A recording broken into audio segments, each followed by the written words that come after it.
Sinagot ng ilang mga senador ang tila litanya ni Senador Robin Padilla sa kanyang Facebook post tungkol sa konsepto ng force majeure. Yan kasi ang isa sa isinusulong na batayan para mapayagan ng online voting sa Senate rules. Nakatutok si Daniel Manalastas. Trending ngayon ang komentong ito ni Senator Robin Padilla sa kanyang Facebook account sa harap ng mainit na usapin sa panukalang amyendahan ang Senate rules para mapayagan ng online na pagdalo ng isang senador sa sesyon ng Senado.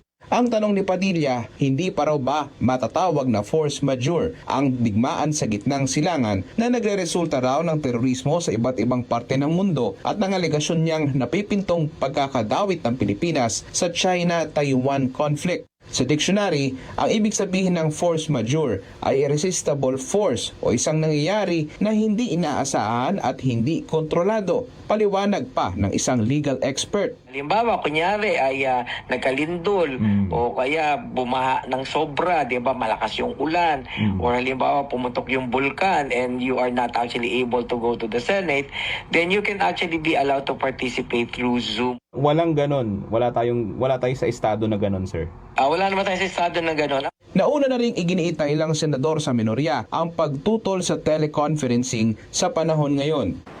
Usually, teleconference, ginagawa na kung may pandemya. Wala namang pandemya ngayon. Walang national emergency. Walang force majeure. Kaya naman sabi ni Atty. Chico, sa ibang paraan na lang sana ipinaliwanag ni Padilla ang gusto niyang sabihin.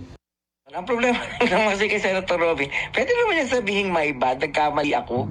Hindi ba? Dinidiilan niya pa, nagpapaliwanag pa siya. Yun lang naman ang ibig sabihin sa Senate rules. It is an event that prevents you from actually attending. May tila pabirong hirit naman si Senator Ping Lacson sa kanyang X account matapos magkomento sa litanya ni Padilla. Sabi ni Lacson, hindi ito force majeure. Ito ay itinatawag na unforced error at kung pipilitin daw ng mayorya ang gusto nila na payagan ang pagdalo sa sesyon online ay posibleng umakyat ang minorya sa Korte Suprema. Binara rin ni Senator Risa Hontiveros ang komento ni Padilla tungkol sa force majeure. Sabi ng senadora, ang giyera sa Middle East ay nangyayari sa mga mamamayan doon at ang epekto ng oil crisis, ito raw ang dapat na maging dahilan para dumalo sila ng pisikal sa trabaho sa Senado. Nag-post naman ng larawan si Senator Erwin Tulfo. Sa social media ng isang construction worker na tinawag niyang boss ng lahat ng nasa gobyerno. Araw-araw pumapasok at nakabilad daw sa arawan habang ilan daw sa kanilang mga kasamahan gustong online magtrabaho. Ito raw ay nakakahiya. Daniel Manalastas, IBC News.